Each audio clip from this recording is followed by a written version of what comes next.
Bien, como os prometí, os iba a hablar de la nueva variante que ha salido del SARS-CoV-2, en la cual ha habido alguna serie de modificaciones en su código genético, en el cual vamos a poder ver, por ahora que se sepa, hasta 17 mutaciones diferentes, de las cuales preocupan principalmente 3 que se hallan en lo que es la proteína, proteína S, vamos, que tiene que ver con el enlace de entrada con las células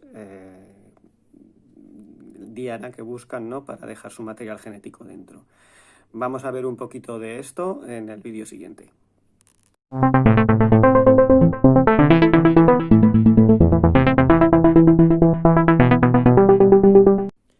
Bien, al no disponer de medios mucho mejores ahora mismo, debido a que el ordenador lo tengo un poco fastidiado y estoy grabando con el móvil, os lo voy a hacer a través de papel, pero más o menos para que quede bien explicado. Vale, nuestro material genético, sabemos todo el mundo que está dentro del núcleo de la célula. Si esto fuese nuestra célula, hay una parte en la que está el núcleo y dentro de él, digamos que se encuentra el material genético, pues compactado en diferentes estructuras, la cromatina, luego va a los cromosomas y sabemos que tenemos 23 pares de cromosomas, ¿vale? Bien, pero todo nuestro material genético está ahí dentro, ¿vale? Representamos el material genético como el ADN, que ya sabéis que es una cadena doble, ¿vale?, en la cual tenemos una serie de sustancias que se llaman bases nitrogenadas, que van a hacer la labor de la escala, como digamos, como los escalones de esta escalera que llamamos el ADN. Y se basan simple y llanamente en 4 letras que se repiten: la A, adenina, la T, timina, la C, citosina y la G, guanina, ¿vale?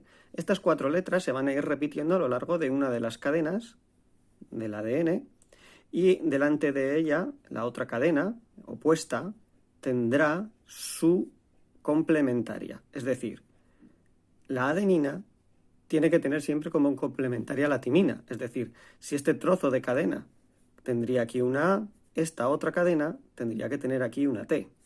Lo mismo ocurre entre la citosina y la guanina. Si aquí tuviésemos una C, aquí tendría que haber una G, ¿vale? Y así, pues continuamente, ¿no?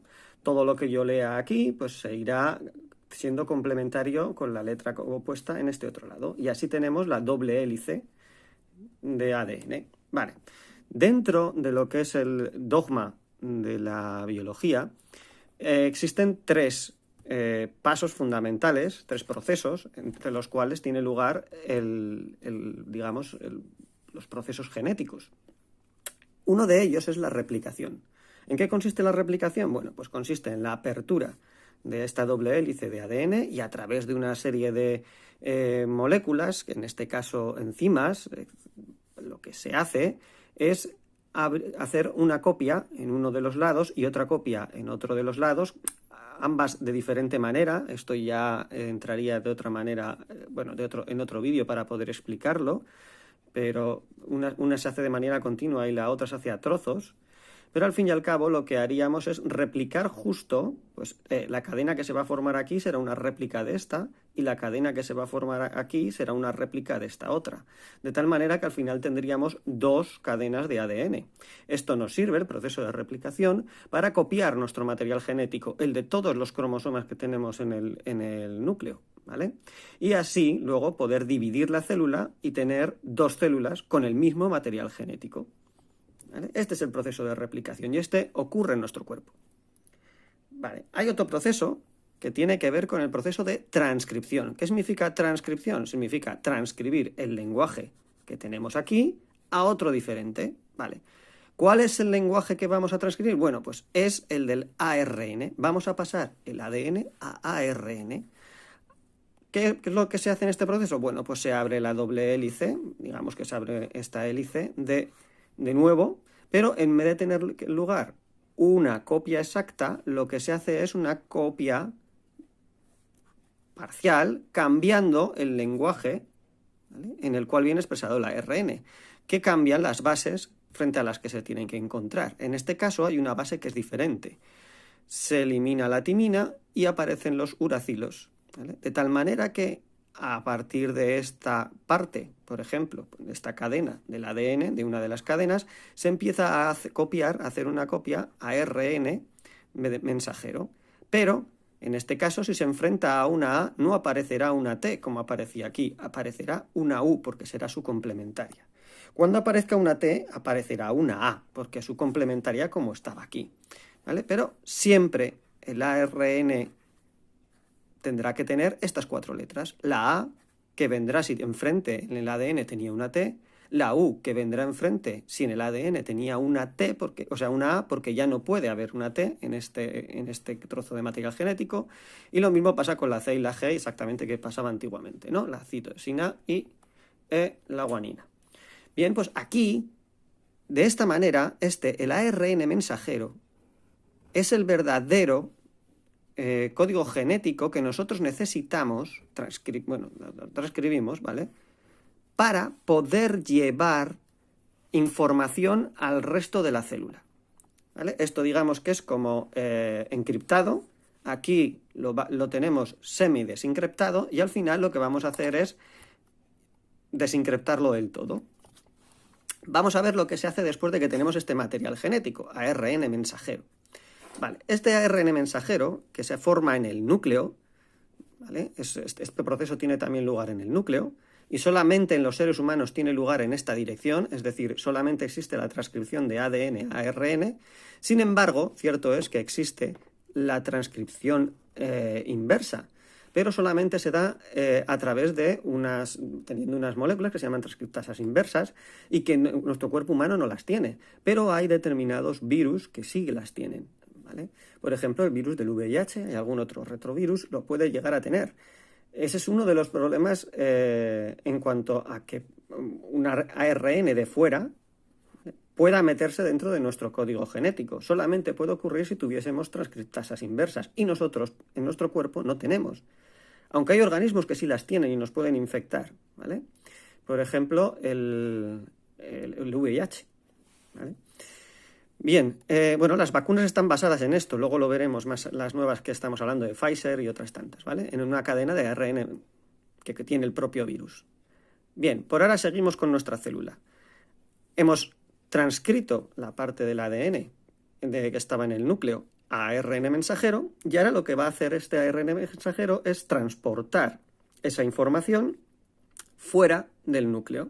Fuera del núcleo no obtiene más que esta dirección, esta posibilidad de entrar hacia aquí, porque no hay transcriptasa inversa ni puede haber este otro proceso por ahora biológicamente en nuestro organismo, de tal manera que una vez que sale fuera al citoplasma o cerca de lo que son los retículos endoplasmáticos y todos estos otro tipo de orgánulos que hay fuera del núcleo, pues va en busca de los, digamos, sintetizadores de proteínas, es decir, va en busca de los decodificadores de este lenguaje, ¿vale? Para poder crear, a partir de la decodificación y la lectura de estos, crear las proteínas, que son las sustancias que nosotros vamos a utilizar para nuestro metabolismo o determinadas otras funciones que necesite el organismo pues, humano, ¿vale? O la propia célula, mejor dicho, en sus tejidos, etcétera, etcétera. Vale.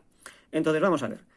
Los ribosomas son unas estructuras pequeñitas, aquí están dibujadas más grandes, ¿vale? En las cuales cuando va a tener lugar el proceso de traducción, es decir, intentar leer este trozo de material genético que viene con estas 4 letras, a partir de ellas poder sintetizar aminoácidos, ¿vale? Que unidos van a formar una cadena, ¿vale? Que es una proteína.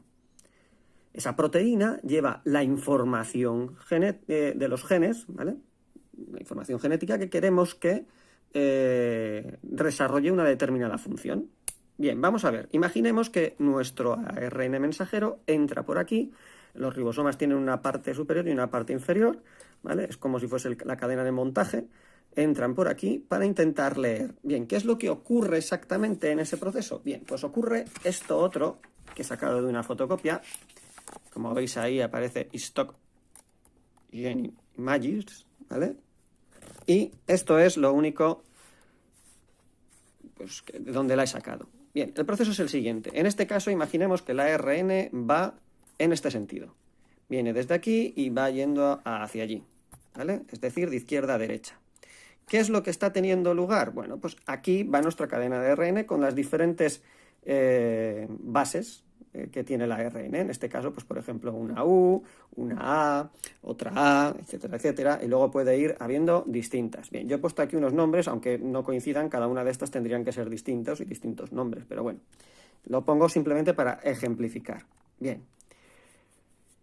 La mitocondria, que tiene estas dos partes, lo que va a hacer es servir de, digamos, de decodificador. Lo que va a intentar hacer es sacar uno de estos tripletes, lo que veis aquí, estos se llaman tripletes o codones, también llamados así, que coinciden exactamente con las bases contrarias a las que tiene la ARN mensajero. Entonces, cada una de estas lleva asociada a sí un aminoácido. Va a depender de las tres que vayan aquí, porque van de 3 en 3. Lo mismo va a ocurrir aquí. Aquí hay otras 3 bases diferentes que tendrán sus complementarias en el codón, ¿no? Con su aminoácido correspondiente. A medida que se van formando, va empezando a tener lugar esta cadena que se va formando de proteínas. Vale. ¿Cómo sabemos qué aminoácidos y cuántos aminoácidos hay y se van, digamos, uniendo a una proteína? Bien, pues sabemos que existen solo 20 aminoácidos, ¿vale? Sin embargo, a pesar de existir 20 aminoácidos, nosotros sabemos que son 4 letras a una combinación de 3. Esto hace un total de 64 posibles combinaciones. Pero solamente tenemos 20 aminoácidos. Eso quiere decir que de las 64 posibles combinaciones, más de una combinación va a producir el mismo aminoácido, ¿vale? Y aquí lo podemos ver. Por ejemplo, si se forma primero una U, luego otra U y luego otra U, o sea, uracilo, uracilo, uracilo, pues produce este aminoácido. Igual que si lo hace una U con una U y una C, forma este aminoácido. Lo mismo va a ocurrir, por ejemplo, con una U, una C, una U, una U, una C, una C, una U, una C, una A, una U, una C y una G. Cualquiera de estos tripletes que pueda leer van a llevar asociados dentro de su codón, es decir, va a llevar asociado aquí, ¿vale?, un aminoácido que va a ser el mismo, ¿vale? Siempre que lea alguna de estas 3 letras, va a ir asociado un codón que llevará este aminoácido con él, ¿vale? Bien. Cierto es que existen unas secuencias, que son la AUG, que codifica para el aminoácido metionina, ¿vale? Pero también sirve como iniciador, ¿vale?, de la síntesis de una proteína. Es decir, toda proteína va a empezar siempre por este triplete de letras, A, U, G. Si no, no empezará a sintetizar una proteína. Esta es el inicio, el primer aminoácido que encontraríamos siempre en una proteína. A partir de ahí, pues dependiendo de los tripletes que vayan encontrando, irán apareciendo otros. Por ejemplo, si nos encontrásemos con una GCC, pues saldría una alanina al lado de este. Si nos encontrásemos una A, saldría una lisina. Y así, pues por ejemplo, una AGC saldría una serina, ¿vale?, que es la misma que aparece aquí. Fijaros cuántas hay para él, ¿vale?, y unas cuantas. Bien, aquí tenemos una para el triptófano, el UGG, ¿vale?, que es única, no tiene más que esa. Y luego vemos que aquí existen 3 secuencias que hacen parar la síntesis de proteínas. Es decir, si llega a leer digamos, el ribosoma llega a leer una de estas 3 secuencias, parará y se habrá dejado de formar la proteína. Pues así es como se forman las proteínas a partir del ARN mensajero. Llega el ARN mensajero con una serie de bases basadas simplemente en la U, A, G y C, que son las 4 bases que llevan este mensaje, y empieza a leerlas por tripletes. Cada triplete, como hemos dicho, está asociado a un determinado aminoácido. el primero de ellos tiene que ser siempre la metionina, que es el iniciador. Y a partir de ahí, pues podrán ir surgiendo más aminoácidos y se irán uniendo a una cadena hasta formar una proteína determinada que dependerá de la secuencia que tenga. Y esta secuencia en la cual va a tener lugar va a darle no solamente la función, sino también la forma a la proteína, ¿vale? Y la forma es muy importante también, tanto la función como la forma. Bien, y terminará cuando se encuentre con un triplete que sea alto. Por ejemplo, aquí, el siguiente que vendrá, esta proteína estaría por este aminoácido, por este, y el siguiente codón que tendría que entrar aquí para poder tener lugar la síntesis de proteínas sería un UAA. Y si nos damos cuenta, el UAA es un codón alto, con lo cual pararía la síntesis y tendríamos nuestra proteína formada única y exclusivamente por todos estos aminoácidos. Vale. Muy bien, pues ya sabemos, esto es lo que tenemos. Nuestra cadena de aminoácidos, nuestra proteína, pues su pliegue y su forma tienen, digamos, la cadena de aminoácidos, su orden y su forma de plegarse, van a determinar la función de la misma. Vale, hasta aquí creo que más o menos está explicado el proceso en el cual tiene lugar la lectura de nuestro material genético. Necesitamos partir del ADN, a partir del cual se transcribe a ARN, no se tiene por qué transcribir todo. De hecho, todo este ARN que pasa como ARN mensajero no tiene tampoco por qué tener toda la información codificable para proteínas, porque primero tendría que aparecer, como hemos dicho, el codón de iniciación, es decir, previamente ha podido pasar por aquí un montón de material genético que no sea de iniciación. Pues hasta que no lea el ribosoma el codón de iniciación, no empezará a sintetizar proteínas. Vale, pues hasta aquí hemos llegado más o menos para tener en cuenta esto. Ahora vamos a ver un poquito qué es lo que ocurre con la nueva variante del SARS-CoV-2. Vale. SARS-CoV-2 es el virus, el nombre del virus, y COVID-19 es lo que llamamos la enfermedad. Esto ya lo deberíamos de saber, pero lo solemos utilizar mal. Bien, entonces en este caso, esto es una membrana fosfolipídica y también tiene está principalmente formada por lípidos, pero también tiene proteínas a su alrededor, ¿vale? Y aquí tenemos el material genético, el ARN del virus, propio del virus, ¿vale? Bien. Dentro de estas formas que tienen de corona, por eso se llama coronavirus, podemos encontrarnos con una zona, que es la espícula, esta que hay aquí, ¿vale?, que es la encargada de buscar una célula que tenga una, vamos a llamar, cerradura, ¿vale?, que coincida con esa forma, de tal manera que al ensamblarse con ella, la detecte como algo que necesita la célula para poder llevar a cabo una función y va a ser la responsable de que este material genético penetre dentro de esta célula que tenemos nosotros aquí, pues como esta, ¿vale?, que teníamos aquí dibujada, pero pues aquí tiene sitios de unión y pues esto sería capaz de llegar aquí, unirse y introducir el material genético. ¿Qué es lo que va a ocurrir una vez que entre este material genético? Bueno, pues que entrará dentro del proceso de la célula, podrá entrar porque es una ARN, ¿vale?, podrá entrar dentro del proceso de los ribosomas e ir generando, ¿vale?, pues más proteínas que sean que produzcan alguna función indeseada en el cuerpo. Hay otras, como hemos dicho, que pueden hacer, otros virus, que pueden hacer el proceso de transcripción, es decir, pasar de aquí a hacer una transcriptasa inversa y producirse el material genético. Por ahora, este no tiene esa función. Bueno, pues entonces, esto es lo importante en el cual se basa las vacunas, se están basando en estas proteínas de la espícula.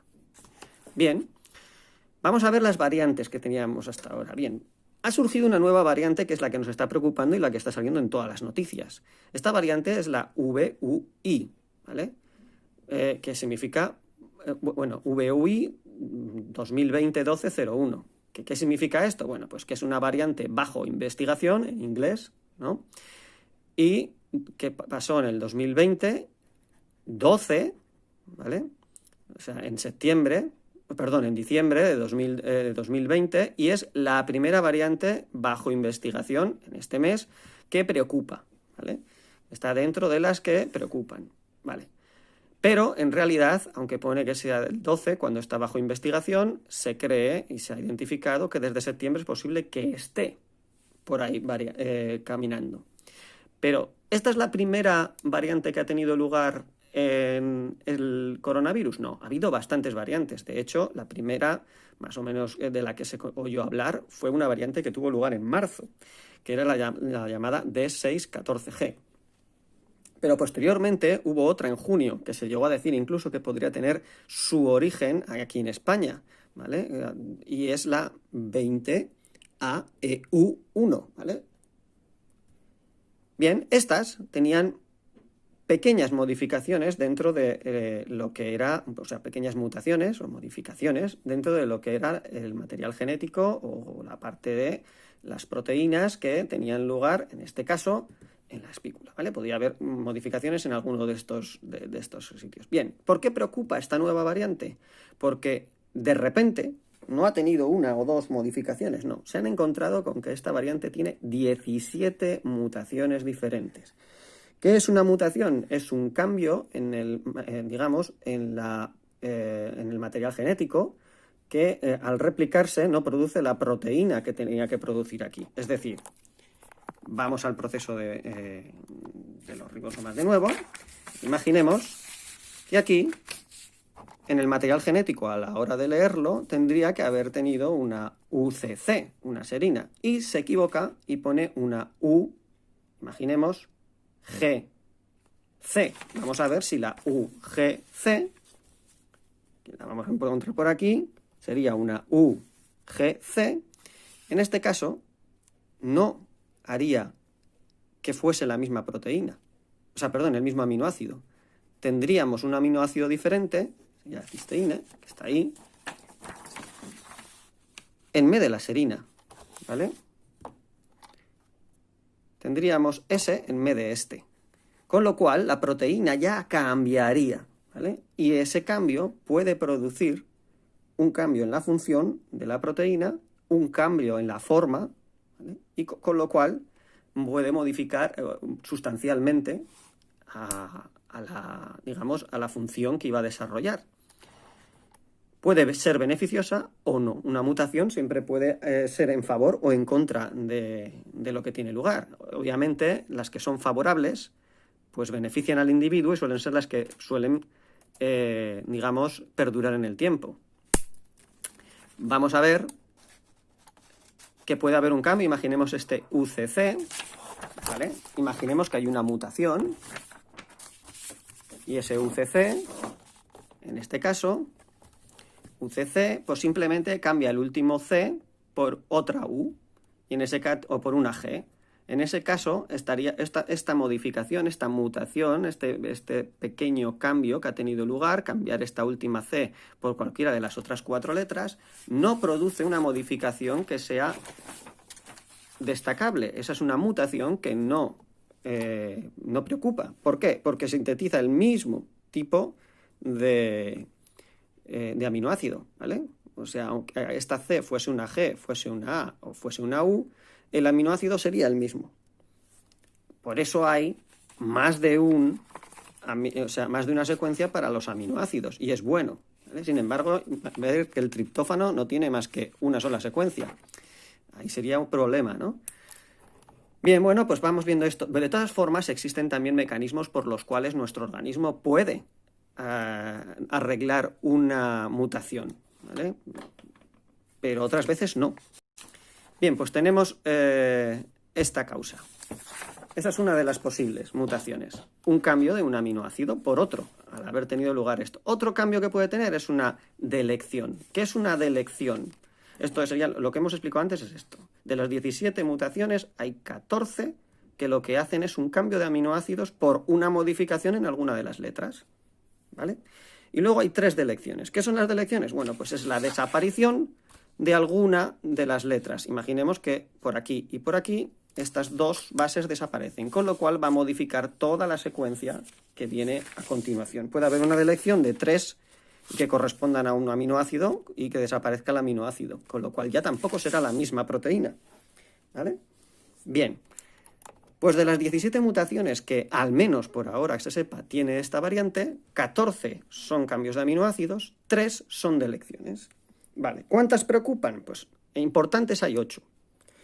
¿Por qué? Porque están dentro de justo la espícula, ¿vale? La proteína de la espícula que va a enlazarse con la célula, que es el medio a través del cual puede el virus meter su material genético. Bien, ¿qué ocurre en este caso? Pues que si esa mutación es favorable, pues puede hacer que sea más infectivo, ¿vale? O sea, si esta mutación hace que encaje mejor o hace alguna otra función que produce una mejora para este virus, pues podemos estar ante un avance en el virus hacia su proceso de infección o su proceso, digamos, de supervivencia. Es lo que intenta hacer un virus, ¿no? Al fin y al cabo, de replicarse. Bien, pues de estas 14, o sea, 17, hay 8 que han tenido lugar en esta parte, que es la llave de enlace. Y de esas 8, hay 3 que preocupan bastante, ¿vale? Son estas 3 mutaciones y tienen que ver con los nombres. Una de ellas es una delección. De las 3 delecciones que había, hay una, y que es la que tiene lugar entre el nucleótido 69 y 70. Es decir, en toda la cadena del ARN, vamos contando desde el 1, 2, 3, 4, 5, pues el 69 y el 70 no están. Con lo cual, lo que hace este corte es que cambie, ¿vale? Ese trozo de, digamos, de material genético y la producción y la síntesis sea distinta. Con lo cual ha modificado esa proteína que hay ahí. Se cree que la modificación, o sea, que esta delección de estos nucleótidos del 69 y 70 puede, voy a remarcar esa palabra, puede hacer que nuestro organismo tenga una respuesta inmune menor, es decir, como que no fuese capaz de reconocer tan fácil al virus, lo que le facilitaría la posibilidad de infectar más silenciosamente al individuo. Vale. Otra de las posibles modificaciones que hay, bueno, de las mutaciones que hay, que preocupa, es la N501I, ¿vale? Que lo que modifica es aminoácido. Un aminoácido lo modifica en otro, es una de estas 14. ¿Vale? Pero se encuentra también en la espícula. Vale. Lo que hace es cambiar, ha habido una modificación, una mutación, que hace cambiar, como hemos visto antes, al cambiar unos cambios de letras, pues modifica uno de los aminoácidos, que era la aspargina, la modifica por la tirosina. Esta modificación, según estudios, creen que aumenta la afinidad, digamos, de la espícula por la zona en la que tiene que unirse a la célula, lo que puede hacer que aumente su infección. Otra sería la P681H, que es de nuevo una modificación de aminoácidos y que lo que hace es cambiar el aminoácido prolina por la histidina. Esto creen que puede aumentar el poder penetrante del ARN viral, es decir, favorecer que este virus entre, que este material genético del virus entre dentro de la célula. Con lo cual tenemos 3 que tienen lugar en la espícula, de las 8 que hay, que mantienen alerta a la comunidad científica. Una, la delección que hemos visto, que creen que lo que puede hacer es hacer que nuestro sistema inmune no detecte tan fácilmente al virus. Otra, que tiene lugar también en la espícula y que tiene que ver con el lugar de ensamblaje, que ha podido mejorar esa forma de ensamblarse, y otra que tiene que ver con la posibilidad de hacer que sea más fácil el transporte del material genético, ¿vale?, una vez ensamblado, al centro del virus. ¿Vale? En conjunto, haciendo un análisis, se cree que la nueva variante puede aumentar la infectividad entre un 60 y un 70%. Eso significa multiplicar por un factor de 0,4 la actual capacidad de contagio que tiene. Parece poco, o sea, este 70 parece mucho, este 0,4 nos lo deja un poquito más como si no fuese tan importante, pero es bastante, ¿vale? Aún así. No es como para decir, ¡hola, el 70%! Bueno, el 70% es un factor de multiplicar 0,4. Y no es poquito tampoco.